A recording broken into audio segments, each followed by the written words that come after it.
স্বাগতম জনাইছো পোহৰ লাইভৰ এই বিশেষ প্ৰতিবেদনৰ মাজলৈ। প্ৰিয় দৰ্শকসকল, ৰাস মহোৎসৱলৈ মাজত মাথো কেইটামান দিন বাকী এক সাংস্কৃতিক খবৰ আমি আপোনালোকক দিব বিচাৰিছো সাংস্কৃতিক ৰাজধানী যোৰহাটৰ পৰা। আজি অসমৰ অন্যতম জনপ্ৰিয় কণ্ঠশিল্পী দেৱানন্দ বৰাৰ অসমীয়া লোকসংগীতৰ সম্ৰাট শিৰোমণি বুলি আচলতে যাক আখ্যা দিয়া হয়, প্ৰয়াত ৰামেশ্বৰ পাঠকদেৱৰ সোঁৱৰণত অসমৰ অন্যতম জনপ্ৰিয় কণ্ঠশিল্পী দেৱানন্দ বৰাৰ কণ্ঠত দুটিকৈ লোকগীত মুক্তি লাভ কৰিব। ক্ৰমে দেৱানন্দ বৰাৰ কৰ্ণত কুণ্ডল আৰু আনটি হৈছে বংশী ৰাৱে। খুব সুন্দৰ আচলতে দুটি আজি লোকগীতে তেওঁৰ এই আজি গৃহতে তেওঁ অনুষ্ঠান আয়োজন কৰিছে, ইয়াত মুক্তি লাভ কৰিব। আমি তাৰ কিছু দৃশ্যাংশ আপোনালোকক পোনে পোনে আমি দেখুৱাই ল'ব বিচাৰিছোঁ।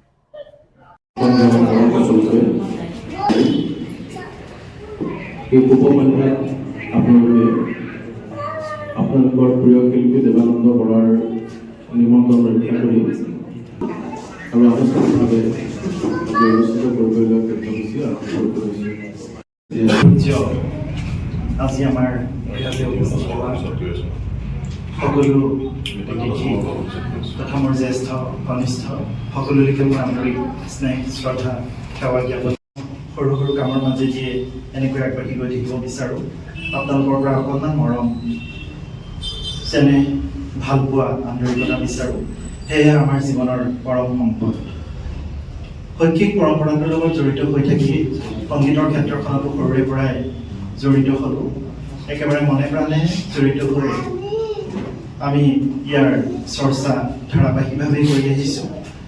কিন্তু তাৰ মাজতে কেতিয়াবা উজুতি খাবলগীয়া হয় আজিৰ পৰিস্থিতি, আজিৰ সমাজ ব্যৱস্থা, এই সকলোবিলাকক লৈ দেশৰ সামাজিক অৰ্থনৈতিক সাংস্কৃতিক মন প্ৰাণ ইমান সুন্দৰকৈ তাত বৰ্ণিত হৈছে। আমি যদি ল'ৰা ছোৱালীবিলাকক আমাৰ নৱপ্ৰজন্মক এইখিনি বাদ দিব পাৰোঁ, দেখাব পাৰোঁ, তেতিয়া সঁচাকৈ বৰ ভাল হ'ব বুলি মই ভাবোঁ। গতিকে মোৰ সেয়াই আশা। আৰু গীতকেইটাত কোনো মই শাস্ত্ৰীয় সংগীতৰ তেনেকুৱা ধৰণৰ আনুষ্ঠানিকভাৱে কৰ্ণত কুণ্ডল আৰু বংশী ৰাৱে দুটা গীত উপভুক্তি হৈছে। ইয়াৰ পিছত সকলোৱে গীত শুনিব। আমাৰ মুখ্য ব্যক্তি চিত্ৰাতৰ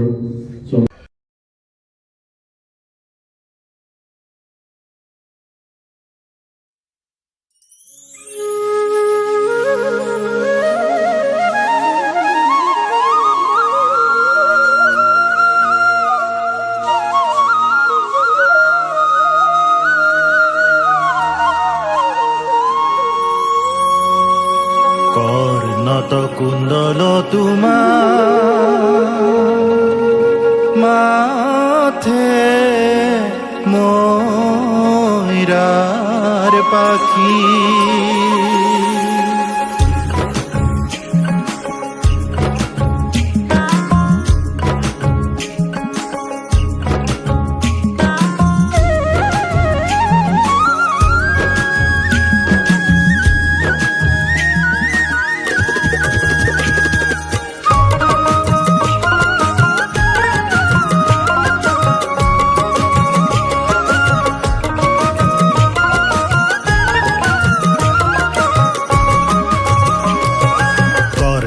কুণ্ডল তোমাৰ মাথে ময়ূৰাৰ পাখি গলে গজমতি তোমাৰ আধা ফুটা হাসি কৰ্ণত কুণ্ডল তোমাৰ মাথে ময়ূৰাৰ পাখি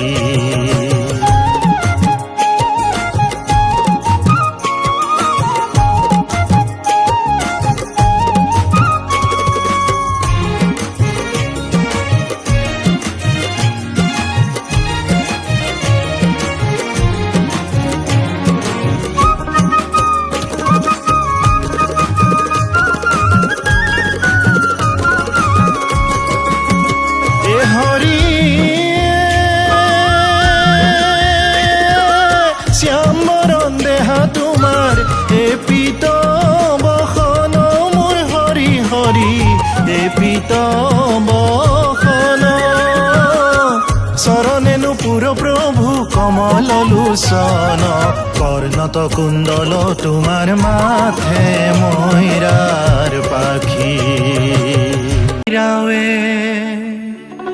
গোপিনীৰ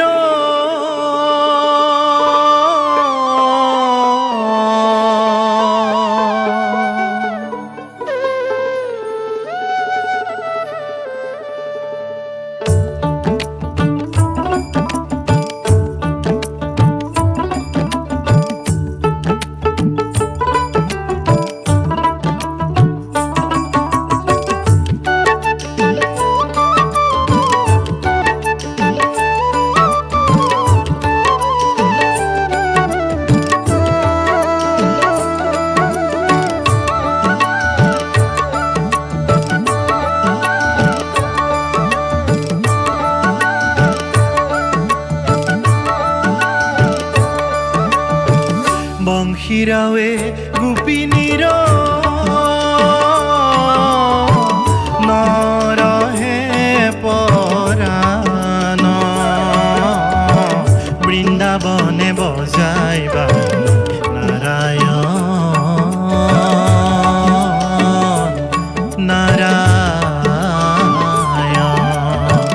বংশীৰাৱে গোপিনীৰ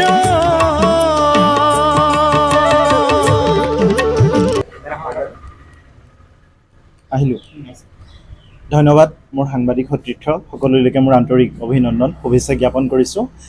আহি আছে ৰাস পূৰ্ণিমা। ৰাস পূৰ্ণিমাৰ প্ৰতিটো বৰ্ষতে মই এনেদৰে গীত উপহাৰ দি আছোঁ ৰাইজক, লোকগীত। বিশেষকৈ এই সময়খিনি আমাৰ লোকগীতৰ সময়, গতিকে সকলো দৰ্শক শ্ৰোতাই ভাল পায় এনেকুৱা ধৰণৰ গীত। সেয়ে মই স্থিৰ কৰিলোঁ এনেকুৱা ধৰণৰ গীত কৰোঁ বুলি। আৰু লগতে আমাৰ লোকসংগীতৰ যিটো ধাৰা সেইটো ক্ৰমে ক্ৰমে কমি আহিছে। এতিয়া আমাৰ নৱপ্ৰজন্মৰ মাজত লোকগীত একেবাৰে নোহোৱাই হৈ গৈছে। গতিকে মই সেইকাৰণে ভাবিছোঁ যে নৱপ্ৰজন্মই এনেকুৱা ধৰণৰ গীতবিলাক আদৰি লওক। আৰু এইখিনি গীতত যিটো সৌন্দৰ্য আছে সেইখিনি সঁচাকৈ ক'তো পাবলৈ নাই। আৰু তাৰোপৰিও এই গীতকেইটা মই বৰ সহজ সৰলকৈ গাইছোঁ। ইয়াত শাস্ত্ৰীয় সংগীতৰ লয়লাসবোৰ খুব কমকৈ কৰিছোঁ আৰু সম্পূৰ্ণ লোকসংগীতৰ ঠাচতেই পৰিৱেশন কৰিছোঁ। কিন্তু যুগ আৰু সময় পৰিস্থিতি এই সকলোৰে লগত খাপ খোৱাকৈ সংগীত ব্যৱস্থাপনা কৰা হৈছে। কিয়নো আপোনালোকে বুজি পাইছে আজিৰ যুগ, আজিৰ সময়খিনি নৱপ্ৰজন্মই অকণমান বেলেগ ধৰণে বিচাৰে। কিন্তু লোকগীতৰ যিটো পৰম্পৰা, যিটো ঠাঁচ, সেইটো মই অটুট ৰাখিছোঁ। আৰু প্ৰথমে মই কৰ্ণতকুণ্ডল এই গীতটি অসমীয়া লোকসংগীতৰ সম্ৰাট শিৰোমণি প্ৰয়াত ৰামেশ্বৰ পাঠকদেৱৰ চৰণত অৰ্পণ কৰিছোঁ। তেখেতৰ সোঁৱৰণতেই মই এইটো গীত কৰিছোঁ। তেখেতে যিটো গীত কৰিছিলে আজি আমাৰ জন্মৰো আগতেই কিন্তু এতিয়া হয়তো নৱপ্ৰজন্মই সেইখিনি পাহৰি গৈছে। মই সেইকাৰণে ভাবিছোঁ আমি এইখিনি চৰ্চা কৰোঁ, অব্যাহত ৰাখোঁ। আমাৰ মাজত তেখেতৰ যিখিনি অৱদান সেইখিনি পুনৰ সজীৱ হৈ জীপাল হৈ আহক। তাৰ উপৰিও আন এটা গীত বংশীৰাৱে, সেইটো গীতো কৰিছোঁ। যথেষ্ট কঠিন গীতকেইটা। আমি ভাবোঁ লোকগীতবোৰ গাবলৈ খুব সহজ, বাটে ঘাটে য'তে ত'তে এনেই গুণগুণাই থাকিব পাৰি। কিন্তু গীত এটা যেতিয়া ষ্টুডিঅ'ত সোমোৱা যায়, যেতিয়া তাক সংগীতেৰে গঠন কৰা যায়, তেতিয়াহে গম পোৱা যায় যে গীতটো কিমান কঠিন। গতিকে মই ভাবিছোঁ এনেকুৱা ধৰণৰ চিন্তা চৰ্চা ভয় খাব নালাগে। আমি যে আমাৰ লোকসংগীত টান পাম বা কিবা কৰিম, গাব নোৱাৰিম। গতিকে খুব সহজ সৰলভাৱে অন্তৰেৰে শুদ্ধ ৰূপত লৈ যদি আমি গাওঁ, এইখিনি আমাৰ পৰম্পৰা জীয়াই থাকিব। আৰু মই জীয়াই থকাটো বিচাৰোঁ, নৱপ্ৰজন্মক ওলাই অহাটো বিচাৰোঁ। আমিও বহুত পুৰণা নহয়, কিন্তু তথাপিও এই ধাৰাটো আমি সৰুৰে পৰাই চৰ্চা কৰি আহিছোঁ আৰু ইয়াক জীয়াই ৰাখিবলৈ যত্ন কৰিছোঁ। আৰু প্ৰত্যেকজন লোকসংগীতৰ শিল্পীলৈকে মোৰ আজিৰ এই শুভ দিনটোত এই সুযোগতে শ্ৰদ্ধা শুভেচ্ছা জ্ঞাপন কৰিছোঁ। সকলোৱে যাতে মোৰ এই গীতটো আদৰি লয়, সকলোৱে যাতে শুনি মোক অকণমান উৎসাহ দিয়ে আৰু যাতে আমি ভৱিষ্যতে এনেকুৱা পৰিকল্পনা কৰিব পাৰোঁ, তাৰ বাবে মই সকলোকে আহ্বান জনাইছোঁ। গীতটো আৰৰ ব্যক্তিসকলৰ বিষয়ে যদি অকণমান গোটেই গীতখিনি দুইটা গীততে, এটা গীতত মোৰ সংগীত ব্যৱস্থাপনা কৰিছে সঞ্জয় হাজৰিকাই, আমাৰ বংশীৰাৱে গোপিনীৰ, আৰু তাত শব্দ সংমিশ্ৰণ আৰু লগতে সংগীতত বিশেষভাৱে সহায় কৰিছে নগাঁৱৰ প্ৰাঞ্জল বৰা, সকলোৰে পৰিচিত খুব সুন্দৰ বাঁহীবাদক, তেখেতে সহযোগিতা আগবঢ়াইছে। তাৰ উপৰিও গোটেই মুখ্য ব্যৱস্থাপনাটোৰ ক্ষেত্ৰত মোক মুনীন দত্ত, প্ৰদীপ হাজৰিকা ডাঙৰীয়া, তেওঁলোকে সহায় কৰিছে। আৰু মুখ্য ইয়াৰ আমাৰ পৰিকল্পনা কৰিছিলে মোৰ এজন খুব শ্ৰদ্ধাৰ অভিনেতা সৌৰভ শইকীয়া ডাঙৰীয়াই। আৰু লগত মোৰ বিভিন্ন বন্ধু বান্ধৱ সকলোবোৰতো আছেই, সকলোৰে অনুপ্ৰেৰণা পাইছোঁ, বিভিন্নজনে সহায় সহযোগিতা আগবঢ়াইছে। দুয়োটা গীততেই তেওঁলোকে ব্যৱস্থাপনা আৰু পৰিকল্পনা আৰু এনেকুৱা ধৰণে কৰি আগবঢ়াইছে। আৰু গোটেই প্ৰডাকশ্যনটো মেনেজমেণ্ট কৰাৰ ক্ষেত্ৰত সহযোগিতা আগবঢ়ায় মোৰ ৰাজীৱ নাথ, তেওঁ আছে লগত। তেওঁ এইখিনি যথেষ্ট ভূমিকা লয়, যিকোনো সময়তে যিকোনো পৰিস্থিতিতে যায়। আচলতে মই এটা চাৰ্কুল বৃত্ত তৈয়াৰ কৰিব বিচাৰিছোঁ, লোকসংগীতৰ ক্ষেত্ৰখন ব্যাপক পৰিসৰটো ব্যাপক হৈ গৈ থাকক। এনেকুৱা ধৰণে আমি কিছুমান আমাৰ বন্ধু বান্ধৱকে ধৰি জ্যেষ্ঠ কনিষ্ঠ সকলো একগোট হৈ পেলাই এইখিনি কৰিবলৈ বিচাৰিছোঁ। মই ক'ব বিচৰা নাই যে মই গোটেইখিনি একেলগে অকলেই কৰিছোঁ বা অকলেই মোৰ ইয়াত ভূমিকা আছে। সকলোৰে উত্তৰপুত্ৰ ভূমিকা, ঐকান্তিক প্ৰচেষ্টা, আন্তৰিকতা, মৰম চেনেহ, এইবিলাকৰ মাজেদিহে আমি এই কামখিনি কৰিবলৈ আগবাঢ়িছোঁ। এই দুটা গীত মই এৰি দিছোঁ, সকলোৱে আদৰি ল'ব বুলি আশা কৰিছোঁ। তদুপৰি এটা কথা, আজিৰ যুগত, আজিৰ সময়ত দুটা গীত একেদিনাই একে সময়তে মুক্তি দিয়াটো বৰ কঠিন কাম। কাৰণ আপোনালোকে জানে শ্ৰোতা খুব কম, তাতে আমাৰ লেখীয়া শিল্পীৰ শ্ৰোতা খুব কম। আমি যিখিনি গান চৰ্চা কৰোঁ বা যিখিনি গান গাওঁ, আমি তেনেকৈ ঘূৰি নুফুৰোঁ য'তে ত'তে পেছাগতভাৱে, গতিকে আমি চৰ্চা কৰোঁ, আমি ইয়াক এটা ধাৰাটো অব্যাহত ৰাখিব বিচাৰোঁ। গতিকে খুব কম এনেকুৱা সময়ত এই দুৰ্যোগ এই সময়খিনিৰ মাজত দুটা গান মুক্তি দিবলৈ বিচৰাটো এটা বৰ কষ্টকৰ আৰু বৰ জটিল কাম মানে, গতিকে তাৰ ভিতৰত মই সাহস কৰিছোঁ আৰু এনেকুৱা সাহস লৈ আগবাঢ়ি আহিছোঁ। যিহেতু মৰম আছে, আপোনালোকৰ শুভেচ্ছা সদায় আছে, পাওঁ বহুত, কিছুমান নিবিচাৰিলেও আমি আপোনালোকৰ পৰা অকণমান মৰম, চেনেহ, অনুপ্ৰেৰণা, সাহস এইবিলাকৰ মাজেদি আমি আগবাঢ়ি গৈ থাকিব পাৰোঁ আৰু আমাৰ এই লোকসংগীতৰ পৰম্পৰাটো যাতে আগবাঢ়ি গৈ থাকে, মই তাৰেই কামনা কৰিছোঁ। সকলোলৈকে মোৰ শুভেচ্ছা জ্ঞাপন কৰিছোঁ। গীতটো মই এতিয়া বৰ্তমান ছ'চিয়েল মিডিয়াতে সকলোৱে পাব। সকলোতে মোৰ ইউটিউব চেনেল আছে, দেৱানন্দ বৰা বুলি চাৰ্চ কৰিলে আহিব, BORH লিখিব লাগিব খালি।